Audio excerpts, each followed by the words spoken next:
morning, everyone. Thanks for joining us today.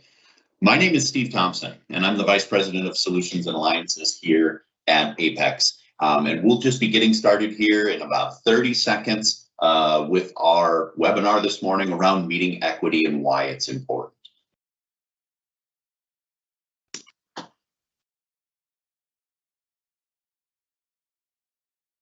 So let's go ahead and get started. We're here today to talk about meeting equity. It's a topic that both Sean, my co-presenter, and I are really passionate about. Here at Apex, it's a critical piece of our success, working remote, working hybrid, doing our best collaboration and decision making. It's a key focus for us. And we thought it would be interesting to bring some of that experience, some of that insight to you and try and make it actionable. So I really thank you for joining us today and look forward to spending the next 45 to 60 minutes with you as we talk about this important topic. As I mentioned, I'm joined today by Sean Flahey. Sean is our Senior Microsoft Practice Director and one of the leading experts in the world of Teams meetings, devices and rooms, and really making it an important part of your strategy for collaboration. We're super excited to be here today and be joining you on this journey as we all come back to the office in some form around that hybrid work experience. So let's talk a little bit about what we're going to do today and what we hope to accomplish. One of the things that's critical with meetings is outcomes. Critical with collaboration is, are we getting the job done? And so let's take that same approach today. So we're going to cover a definition of meeting equity, get us all on the same page for what we're talking about. Those terms, equity, equality, fairness, they all have some overlap. So let's talk about what it means in this space. We're also going to then explore different areas of consideration when it comes to thinking about how your people, how your employees, how your customers can interact and really feel like they're equal participants in any meetings or collaborative events that you have. We'll talk about audio and video. We'll talk about collaboration technologies, as well as sort of those after action reports. Meetings do have a purpose, as we all know, and that's the outcomes and what we're going to go do next, decisions being made, and we'll talk a little bit about that. Obviously, we've got Sean here because he's an expert on how teams can help, whether it's the team software, whether it's the hardware that goes with it, and some of the hardware partnerships we have as Apex that can bring that full, rich experience to you as a customer. It's in an interesting world now that lots of Microsoft partners in the Microsoft solutions space integrates hardware at a much deeper level. The original days of Windows and Office was that horizontal approach, saying that, hey, we can give an experience across any type of machine you bring. Now, hardware partners are innovating in this space and bringing new features, new functionalities, new form factors that really enable the solution in a very intrinsic way. What I want you to walk away with is a better understanding of why this is important, why meeting equity is something that you should be thinking about, especially as your organizations, your companies return to work, whether full-time or part-time in the office, continuing to work from home, continuing to work from the road, using multiple kinds of devices. Sean and I have a lot to share with you when it comes to how you can make that happen, how you can make it real in your environment. Some of the things are around leadership, are around inclusivity, just based off of how we approach these collaborative instances. Some of it's around the technology, the software, the hardware, the solution that you can bring to bear to make it a reality. Sean's our expert in that space, and he'll spend time talking about all the interesting things that you can do to augment your ability to represent everyone in meetings and in collaborative experiences equitably. And then I'll offer you some next steps. Honestly, some of them are going to be with us here at Apex. We're really interested in helping customers along this journey. Microsoft also brings lots of resources to the table, and I'll talk a little bit about those as we move forward. So let's start out with a definition. What is meeting equity, and why is it important to us? And so I did a lot of research before this event today and tried to find things that people use as common language around this topic. What is meeting equity? It means that everyone has an equal experience and that everyone feels their contributions are valued equally. In the old days of everybody doing in-person meetings, this reflected as, who's got a loud personality, who's quiet, who needs to be drawn out, who functions better in brainstorming, and who functions better in a more report out kind of situation. Now we've added another layer, which is I might not be in the room with you. I might be mobile or on a different set of devices. We may be using video, and some of you are in the room and some of you aren't. And all of those considerations are now a part of the equation. Flexibility is here to stay, and I'll kind of illustrate that here in a moment. We need these technologies to really embrace the flexibility that, frankly, lots of employees, lots of participants in our organizations, lots of constituents, if you're in the public sector, have really come to expect. I happen to be a volunteer planning commissioner here in my small town in Minnesota. And even though we're back to in-person meetings, public hearings around planning topics, we're still doing virtual meetings as well, so people can join across the community without having to be in the same space as us. And so thinking about those and making sure our constituents, for example, can participate locally, go to the podium, or raise their hand in our virtual meeting and be able to participate and have their voices heard is absolutely critical. And it's so important because this trend is just going to continue to build and ramp up. You can see the growth in teams. It's about 10x from early in 2019. Some things about the world changed in early 2019, and based off of that, the team's adoption rate has absolutely accelerated. And frankly, across the different solutions and platforms in this space, and it's just going to keep moving forward. And here in the United States, it's even more of an imperative as we think about how people work here in the States. Oftentimes, sometimes it's a good thing. Sometimes we get dinged for it. We work more than 40 hours, right? We take less vacation. I sort of love the idea of the French holiday season in the summer, but that's just not the dynamic. And so how do we give people the tools so that they can balance their lives and maximize the experience, that they're productive, that you're able to recruit and retain employees, especially employees from younger generations that don't know anything different than mobility and cloud and being connected in those ways.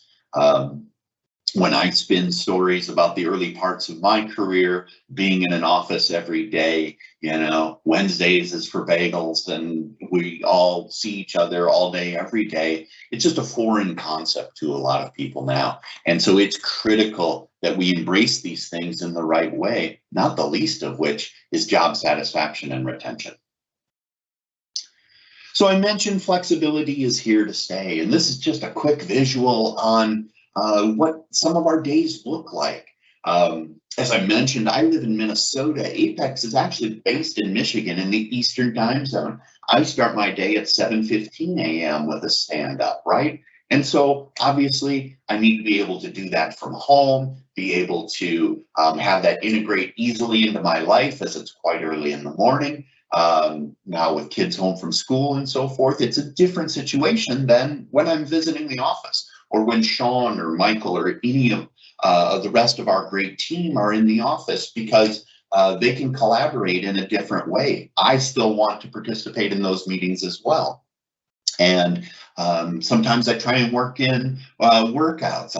I've been in Teams chats and going back and forth with people on an elliptical here at our activity center where I try to stay in shape.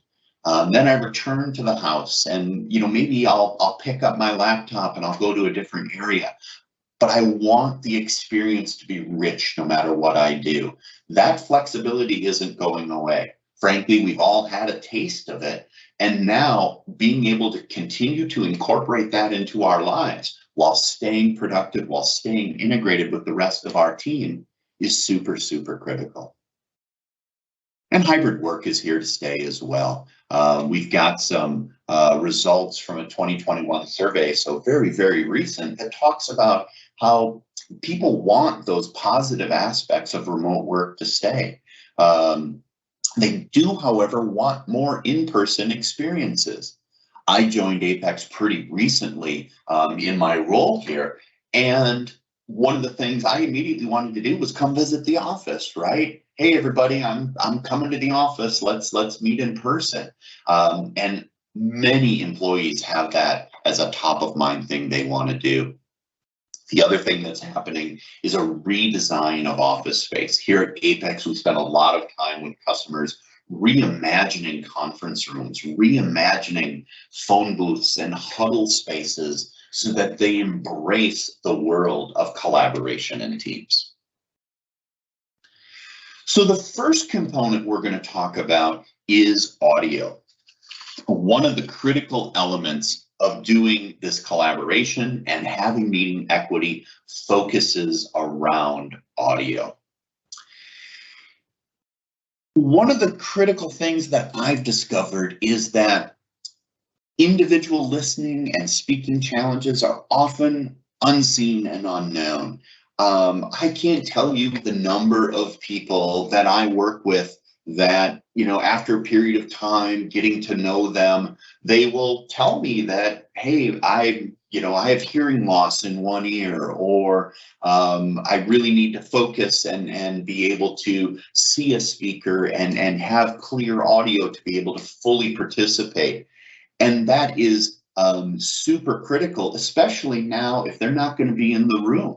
We have to have technology and solutions, Sean will talk about that here in a minute, that really support full audio participation. One of the big ones is background noise, right? When I joined Apex, I was trying to be cool. I'm using my AirPods to join meetings. They immediately sent me a speakerphone with noise canceling, and that's what I'm using here today. I hope the audio quality is great for you, because it wasn't before, right? Those devices are optimized for listening to music, not necessarily participating in collaborative experiences. And we all benefit when audio and visual are linked together. We'll talk about video here in a few minutes. But having that connection, having spatial audio and things like audio fences, and being able to center in on the audio portion of a meeting is so critical. And all of that comes with this flexibility challenge, being able to say, I need to be able to do this, whether I'm in my home office that I've been able to sort of tailor to these kinds of experiences, whether I take my laptop either somewhere else in the house or maybe to a co-working location here in town, or whether I'm on the road, whether I'm waiting for a flight in an airport or just simply on the go. Being able to have high quality audio experiences no matter where we go is super critical. So let's talk about that first part of the solution. I'm going to turn it over to Sean Flahey, and Sean's going to talk about the solutions and the technology related to the audio component of having these great experiences and these great meetings. Sean, take it away. Great, thanks, Steve. When we talk about audio, of course, we're talking about audio quality, and Steve mentioned some good features there. But first thing I want to cover before I get into that is a feature of a Teams meetings that you may not be aware of, that can kind of help you be a better presenter and better reach your audience in a more engaging way. And that feature is called Speaker Coach in Teams. So if you are presenting a PowerPoint presentation in a Teams meeting, what this can do is it can leverage AI to privately, it will only notify you of guidance on your pace, on interruptions, on if you should take a break, or if, just a reminder to check in with your audience.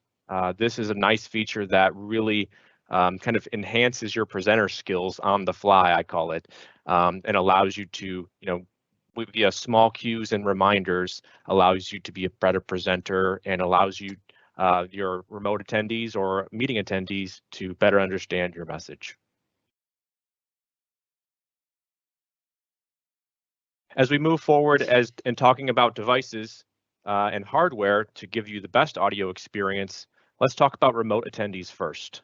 Remote attendees, like Steve mentioned, you could be joining from home, from a coffee shop, from a co-working space, and there's generally various things that are, background noise that come into a meeting. It's important to leverage Teams certified devices. These devices are meant to have the best audio experience and can do things like cancel out background noise and make sure that only your voice is heard to the remote participants in a meeting. This is just a quick slide to show you some of the Teams certified devices that we would recommend, starting with headsets. There are various models of Teams certified headsets that you could buy. This is just a simple dual earphone over the ear headset that has the boom mic coming out of here. Also, Steve mentioned he's working on a speakerphone right now. This speakerphone, again, is Teams certified and gives you the best audio experience without having something over your head. So we talked a little bit about the remote attendees and what devices we recommend for remote attendees, but what about users that are in a conference room?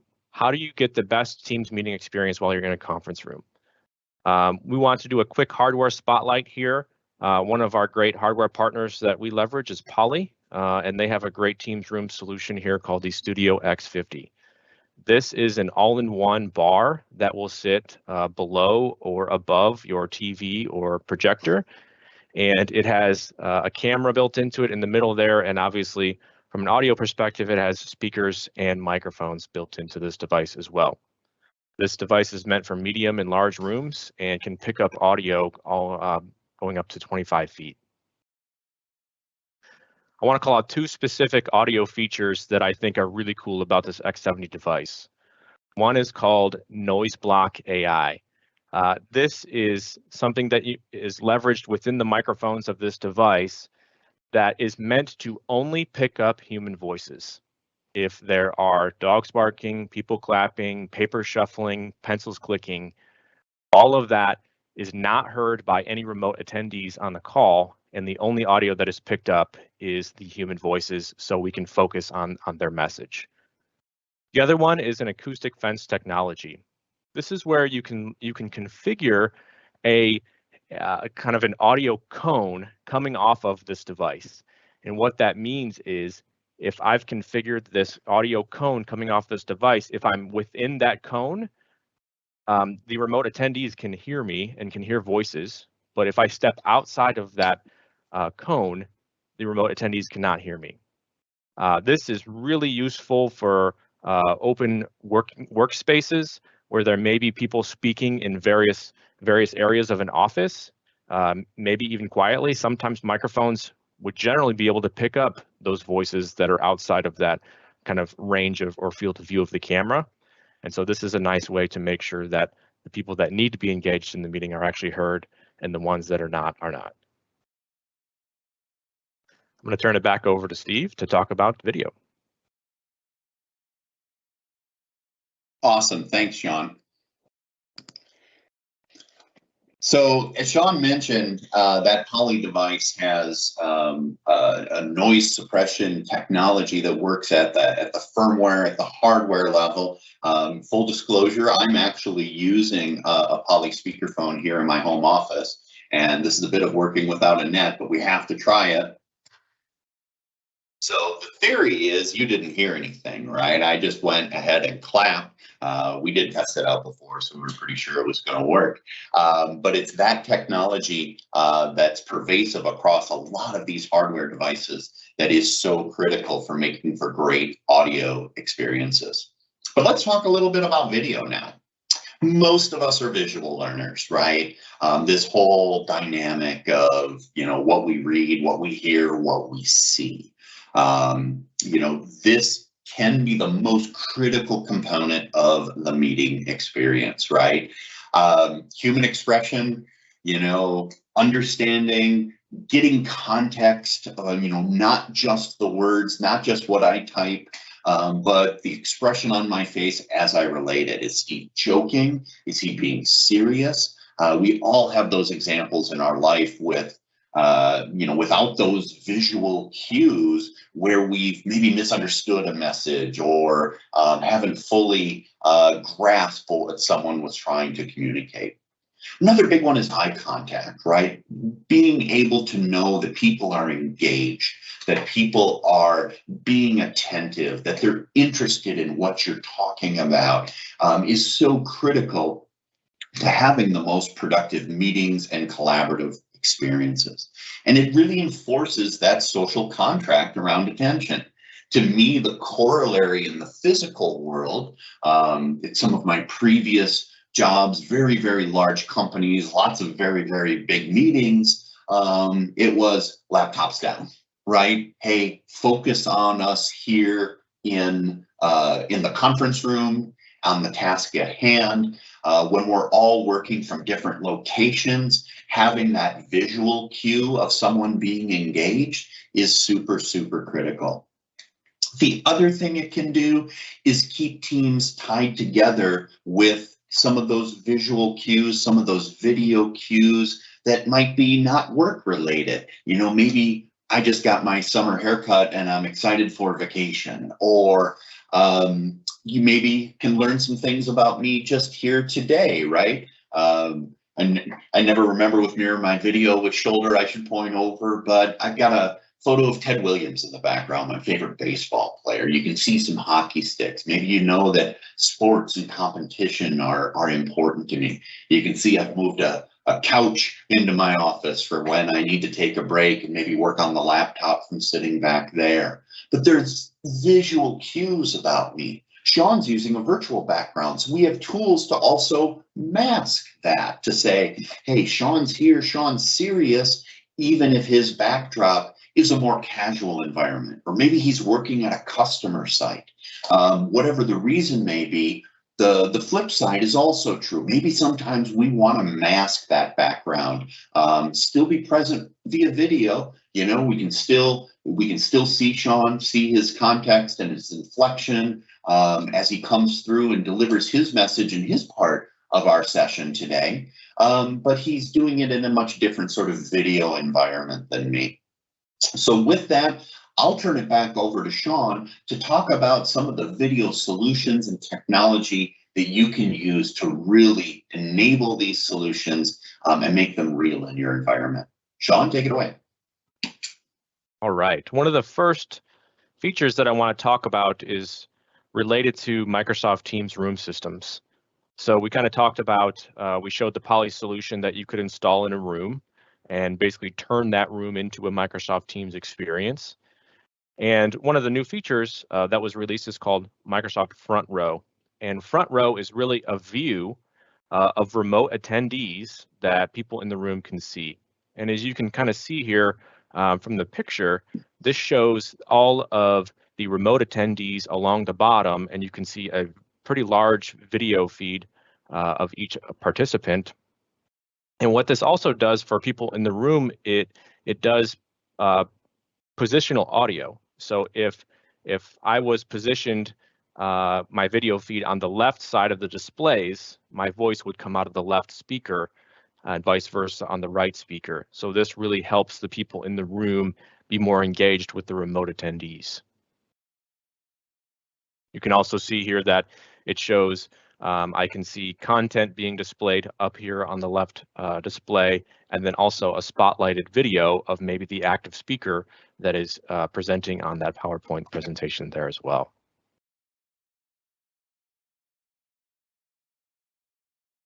One other thing about video is a lot of the hardware partners these days have really released a lot of cool features for the cameras that are being installed inside of these Teams rooms. Some of the main features that are now standard on these cameras, number one being AI-powered active speaker tracking. It's been video conferencing's been around for a while, and you kind of think about, maybe 5 years ago, you used to see a conference room remotely and there was one camera angle. And if it was a really large room, the person in the back was probably really hard to see and really hard to see if they were speaking and what their expressions were. But the people at the front of the room, they got the prime seat for the remote attendees, right? Because they were more visible. Now, what the speaker tracking can do is leverage AI to automatically zoom in to the speaker tracking or zoom into a specific group or frame that group for the remote attendees so they can really engage in the conversation that's happening in the room. Similar to this middle point here, instead of seeing everyone in the room as just sitting around a table, what these cameras can do now is actually put every participant in their own video pane. This kind of really helps the remote attendees because everyone that's remote already has their own video pane because they're sitting in front of a camera, right? But everyone in the room looks a little bit different. So this kind of puts everyone on an equal playing field as far as being in their own video box, so to speak. These cameras also are coming out with people recognition features so that when someone is speaking inside the room, it can attribute their voice and their video to their actual name in the meeting. Again, another hardware spotlight from our great partner Poly here is the Poly Studio E70 camera. You can kind of see here in this conference room picture how small this camera actually is. This is mounted below these TVs here. And a couple nice features about this, obviously it has the two different lenses here in the camera, and it also has microphones here in the front of the camera. These microphones are actually used to, I mentioned the speaker tracking and the group framing. Those microphones pick up audio and then zoom in on the speakers or the active participants. I also wanted to mention, because this is digital zoom and not analog, and it's not, there's no physical moving parts of this camera when you're actually doing zooming and digital framing. The speed of the transitions is much better than it used to be with older cameras.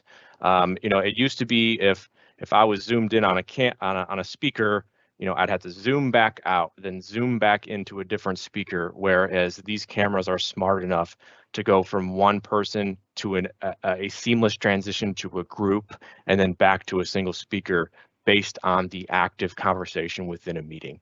And this really helps it make the experience more real for the remote attendees versus, the manual of zooming in and zooming out that we used to do. So with that, I'll turn it back over to Steve to talk about collaboration. Awesome, thanks, Sean. So let's talk about the real reason we get into these meetings, right? We get into these meetings for the collaboration and for the outcomes. And so let's talk a little bit about what this looks like and why it's so important, right? Working together, collaborating, even when separated by distance, is critical, right? I told you that one of the things I was excited about joining Apex was getting back in person, being able to collaborate, having that aspect of it, but we also need to be able to do it on a daily basis from wherever we are. It's a bear of a commute, Minneapolis to Detroit, on a daily basis, and so because of that, I need to rely on our collaborative tools to achieve the outcomes we're looking for. The collaboration that you have in teams and the collaboration that we have that we can provide to everyone, regardless of the endpoint, has come so far, right? It puts the content front and center. One of the things that I like to do with customers oftentimes is they haven't even seen the beginnings of what some of this collaboration can look like. Sean will talk about Office and Whiteboard integration. For me, it's even just things like co-authoring. Hey, let's work on a document together live. We're doing some of those kinds of things in our day-to-day work right now. There is one copy of this this PowerPoint file, and Sean and I are both using it in a collaborative way. We developed it through a course of Teams meetings and so forth, where we can work on it together. And decision making is always better when you get buy-in, when people feel like they're included in the decision making process. I know at times in my career, I've struggled with the, well, that's just the way it is, Steve, kind of approach to leadership and decision making. With the tools and the solutions we have now, we can make everyone feel like they're a part of it. And honestly, oftentimes we come to those same great decisions, but with that level of buy-in, we're going to get to the outcome faster. We're going to get there with greater satisfaction. People are just a lot more convicted about a belief when they feel like they participated in the decision-making process. And then the last thing, to have all of these assets be in that digital form this whole time.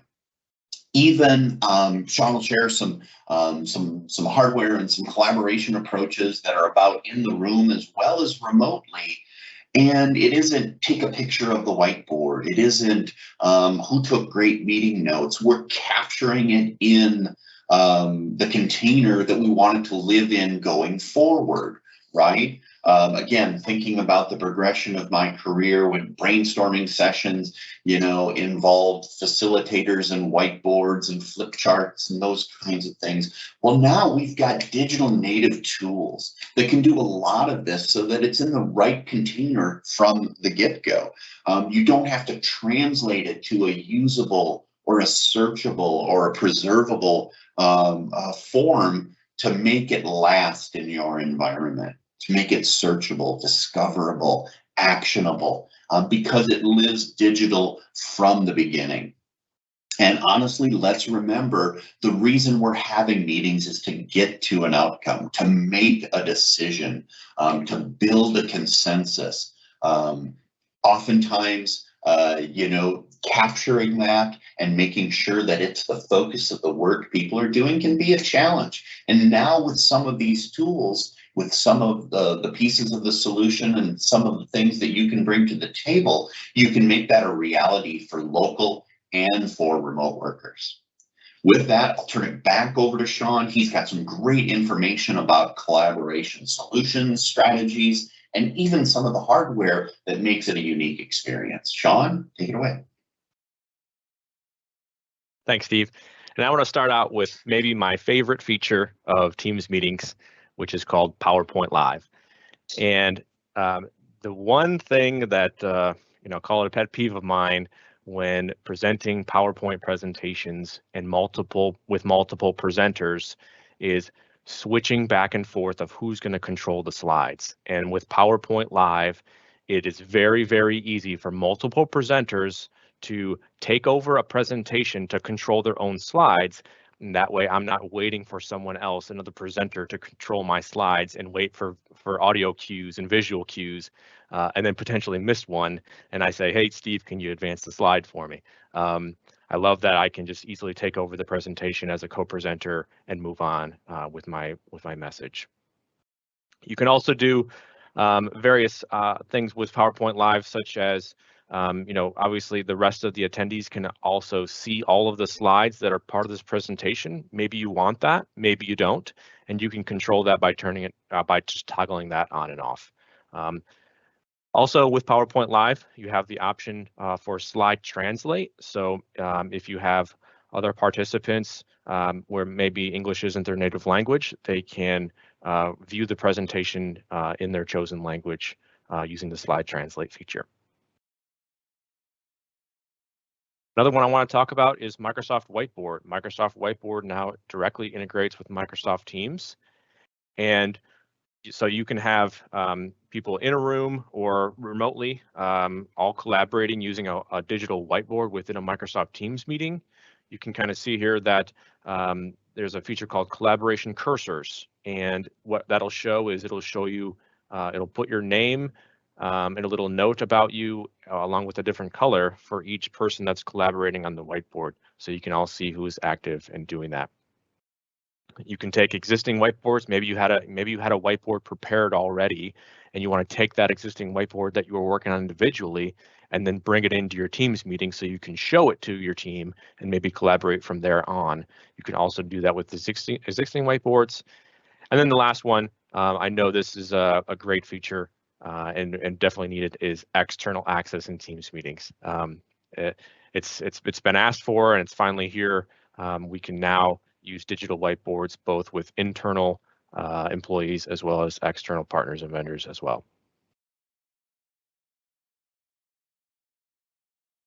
A few small features here that have been released from Microsoft Teams meetings that I really feel enhances the experience of a Teams meeting, just by doing some small things. A couple of things I want to talk about is hide your own video. So the ability of, when you're in a Teams meeting, I do this. I find myself just peeking at my own video the entire meeting, and it kind of throws me off sometimes because I'm thinking, oh, is my non-existent hair looking okay, or is something on my face? But instead, I can just click the hide my video button and just not focus on that anymore. I can focus on the remote attendees. I can focus on the content. It really just makes my meeting experience a little bit better. I'll call out another one here. The ability to raise your hand digitally in a Teams meeting is important, and also the ability to show what the order was of the raised hands. So I can, if I was in a room with a bunch of attendees, I could visually see who raised their hand first and kind of follow that order. Obviously, digitally, I don't have that ability, but now I do with the ability to see the order of the raised hands.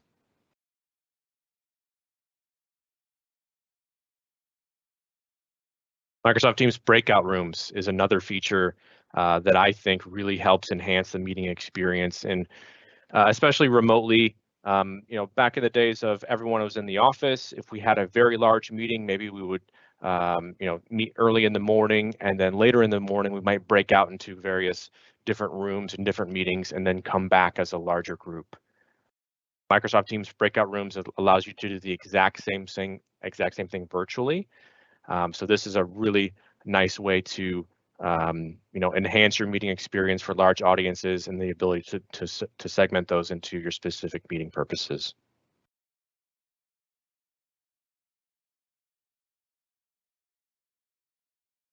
Microsoft Teams also allows you to integrate other devices to really enhance your collaboration experience. If you have Surface Hub in your environment today, it allows you to take the nice experiences of collaborating via that Microsoft Surface Whiteboard experience and really easily transition it into a Microsoft Teams room. In fact, Surface Hubs are now considered to be Teams rooms themselves. Just like you have Teams rooms from Poly and Logitech and Yealink and other vendors, the Microsoft Surface Hub is actually a Teams room itself now and has some of the similar features that you're used to with those devices. One of the new things I want to call out with the new Surface Hub camera that was released is this is now an auto framing camera. So similar to some of the auto framing technologies we talked about with Poly devices earlier, these are now available with Surface Hub as well. And this is kind of a new category of device, similar to Surface Hub a little bit, but it is different in the same aspect. The meeting board from Yealink. This you can kind of see here. It's a whiteboard, a digital whiteboard display here on a stand that's mobile and also has camera, speakers, and microphones built into this.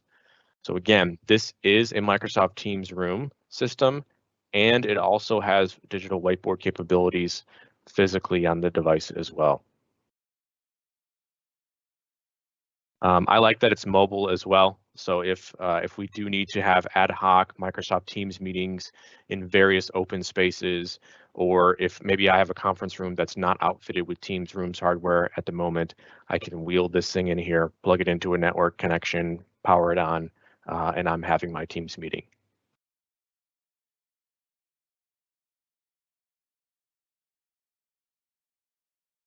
Just a couple quick features on this. This is a completely 4K canvas that can be leveraged using pen tips, using your fingers, pen tails for erasing. So really kind of all the things you're used to with, I'll call it an analog whiteboard and dry erase markers and all that. All of those features that you're used to on those are translated into the digital version here with this Yealink meeting board.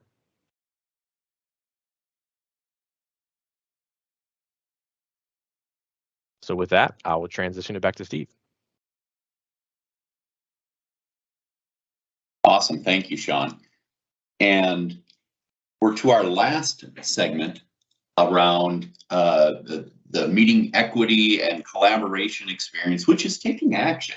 What are you going to do now, right? Whether you come from a world where you call it things like after action reporting, or the unfortunate term I had to live with for many years of my career, having postmortems and thinking about, all right, what do we do next?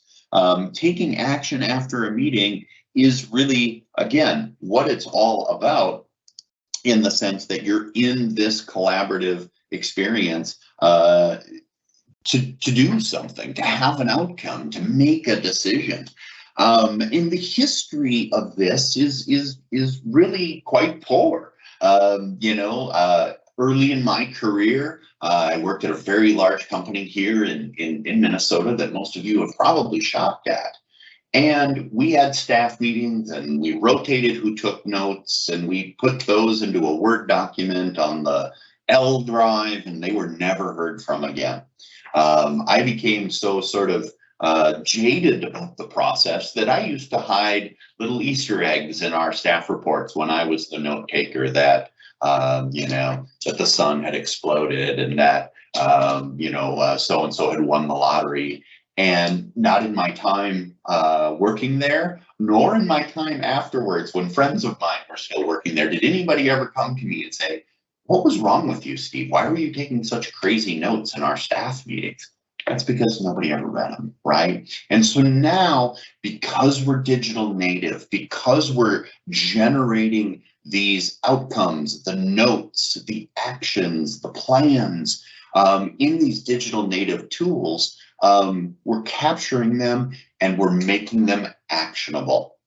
Another great example for me is the side chat in a meeting. Oftentimes when you're in a meeting collaborating with people, questions and answers will go back and forth in the chat as well as in the meeting itself, audio, video, sharing documents, whatever it might be. And oftentimes critical questions are answered in the chat. Things like, oh, here's the link to the supporting documentation for this slide. Okay, but historically, that was like this separate silo of information. How many people can remember going back into Link or Skype for Business histories around meeting chats, looking for that URL that somebody mentioned and typed into the screen window, totally outside of our normal working process? Now with persistent chat, meetings and channels, those kinds of things, we're capturing all this, even those things that are ad hoc or unplanned. The fact that these things happen sort of organically within the meeting is great. But now we get them captured, right? This is sort of the digital equivalent of the sidebar, the side conversation. Again, early on in many of our careers, that was hard to capture, hard to make actionable. Frankly, oftentimes I'd forget I had that side conversation in a meeting, even if it was something critical that I know or that I go do. Now with the digital native, we've got the ability to capture these things and make sure that we take action on them. And this is our last section. So with that, I'll turn it over to Sean. He's got a couple of things that he wants to talk about relative to captured meetings and taking action. Sean, take it away. All right. The one thing that I find myself looking for after a meeting is, one, if it was recorded and if I missed part of the meeting or if I was unable to attend the meeting, where's the recording? Who has it, or who took notes, or any of those questions? And instead of doing personal follow-ups and maybe bugging people over Teams chat or email to locate those things, I can just go back to the meeting within Teams and see everything that was part of the meeting there. I can go see the notes that were taken, any tasks that were assigned during the meeting. I can view the recording right there from the Teams window.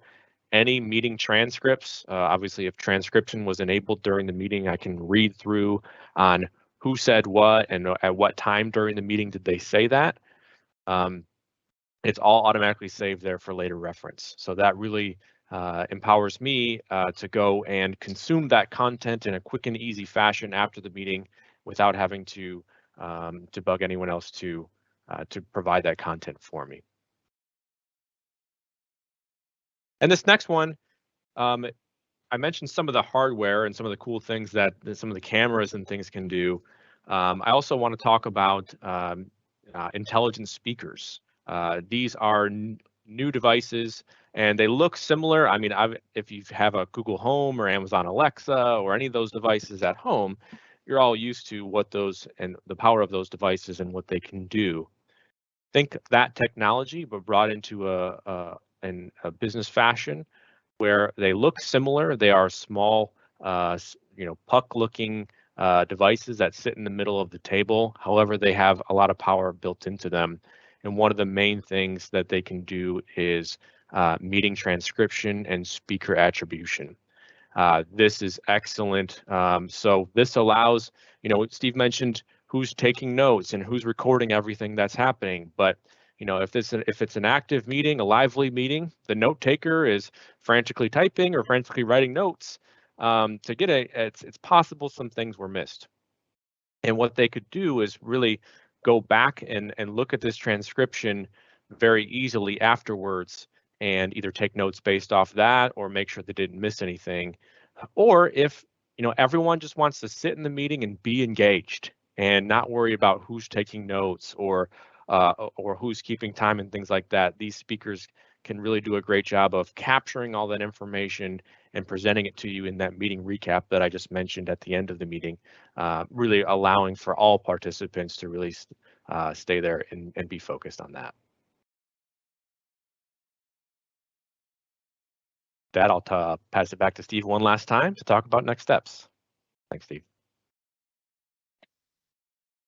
Awesome. Thank you, Sean. And thanks for all of your insight on these technologies and these solutions. Sean and our engineering team, our consulting team are really experts in this space. And one of the reasons that I think we've gotten to that level is we try and focus on a lot of these things within our own organization.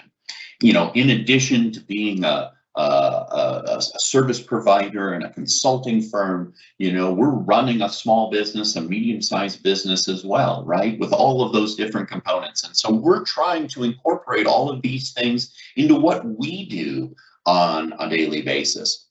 And so with that, I thought I'd offer just a few tips around sort of where you go next and how you start thinking about this. Signaling your intent, being intentional with what you're going to go do, right? So you're investing some time now learning about how to host these meetings, how to think about equity and inclusion when it comes to meeting participation. Let people know that you're committed to this, that you're making the right investments, whether it's time or technology or solutions or whatever it is, and invite their input, right? Get that buy-in to say, what will it take for everybody to feel like they're participants? I already told you, day 2 of working at Apex, here came my speakerphone, right? Because they knew for me to be fully participant in meetings that I wasn't physically present for, I needed some better audio, right? I've invested in a TikTok circle light as well, just so my video is a little bit better as well. Invite the input to say, what will it take for your employees, your constituents, your organization to get invested? Take a look at documenting a process, setting the rules and making them official around how you think about collaboration, how you think about meetings. How does the in-person staff meeting become the, hybrid enabled staff meeting? Here at Apex, I participate in 2 different stand-up meetings every morning, and it has a hybrid flair to it because, like I mentioned, it's early in my day, right? So I need to be, I'm home for sure. I need to be able to participate fully, but do it in a way that allows me to roll out of bed just a few minutes before the meeting starts. And so consider creating guidelines and make sure that everyone's on the same page with how this is going to work. Using the right technology. Sean did an amazing job walking us through some of the different technology and how some of that technology contributes to the experience in a super meaningful way. Right? The ability to say that, hey, I've got a big open space, but when we have meetings, we're going to be focused on this table here in the center. How do we set up audio fencing so that we only hear the people sitting at the table, right? Do we have the right camera coverage, the right audio, both microphone and speakers in the room? What about sharing whiteboards and devices and having the appropriate devices for the appropriate spaces? That Yealink meeting board is actually one of the most creative devices on the market right now. Surface Hub is in that space too, but if you've looked at Surface Hub, there have always been some historic challenges around availability and the sort of price of entry. Now we're seeing hardware partners like Yealink and others invest in that same sort of experience. What if I just want to roll a device into a room and have a collaborative meeting? So making sure that you're targeting the right devices, whether they're personal or room-based, into the right experiences is super critical. And as I'll mention again, that's something that Apex can absolutely help you figure out. The last one, I think, is the most important, which is lead by example. Here at Apex, our CEO, Jason, he always has his camera on, right? He's leading from the front when it comes to sort of walking the walk around how we want to approach hybrid meetings. With that leadership, with your examples that you set in your organizations, for those of you, joining us today, it really is about modeling the behavior. You're not going to land this with an organization, if it isn't being modeled from the top and all throughout the organization. Again, I've worked in my career in lots of large organizations, and there's just a breakdown when the rules are different in different parts of the organization, that whether it's department to department or level to level, we want to model that behavior, and we want to make sure that we're being thoughtful about, if there are 9 people in the conference room and 1 joining remotely, making sure that both the technology as well as the process and thoughtfulness are in place to make sure that that person feels included. And so for you joining us today, it's time to take the next step. And I've got a couple of things just broadly that I want to talk about, and then I'll talk about a couple of Apex specific things as well.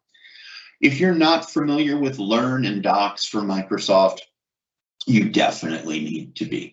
Learn has tons of education at all different levels of your organizations to try and to teach and sort of impart wisdom on people in the organization. There's an entire section of Learn that is just all about teams, talking about the administrative stuff, but also the usage pieces, right? Also the getting to know teams features and functionality and best practices and those kinds of things. Microsoft has done a much better job as of late trying to bring this information together in a way that's more consumable than it's been historically. Again, thinking back to the early days of CDs and DVDs in the mail and knowledge base articles and trying to piece it all together was a challenge. But between Learn and Microsoft Docs, the the landscape has dramatically changed. Docs is another place where it is the one-stop shop for the latest documentation, features, feature limitations. To me, the great example of this is that, hey, how many people can participate in a Teams meeting or a Teams live event? Because that number has changed over time. Docs is the place you go to figure out what that limitation is today or here in the near future. And so we've got links in the deck.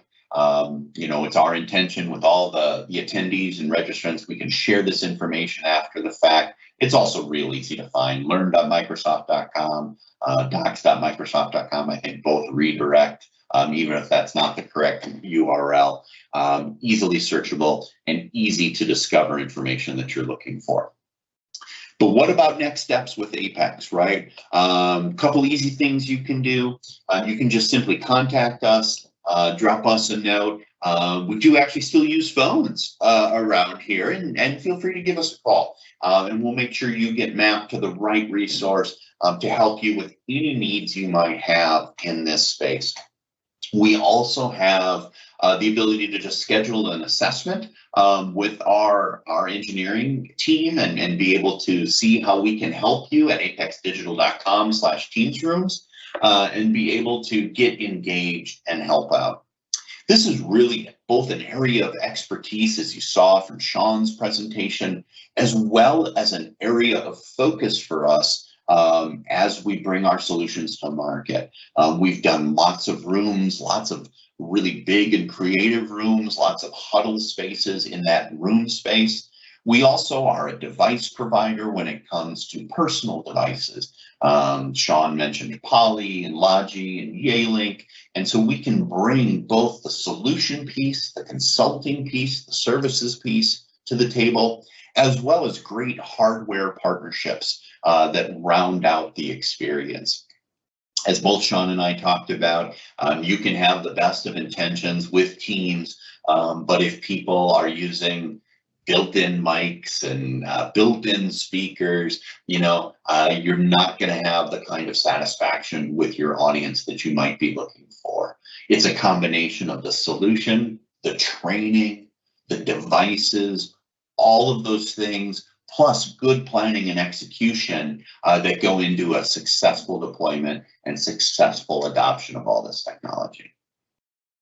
So I just want to say thank you to all of you for joining us today. I hope you found this both informative and actionable, right? The whole goal around meeting equity and the ability to participate is that so people can participate and make things actionable. I hope we did that for you today as well. Thanks for joining us, and we'll see you next time.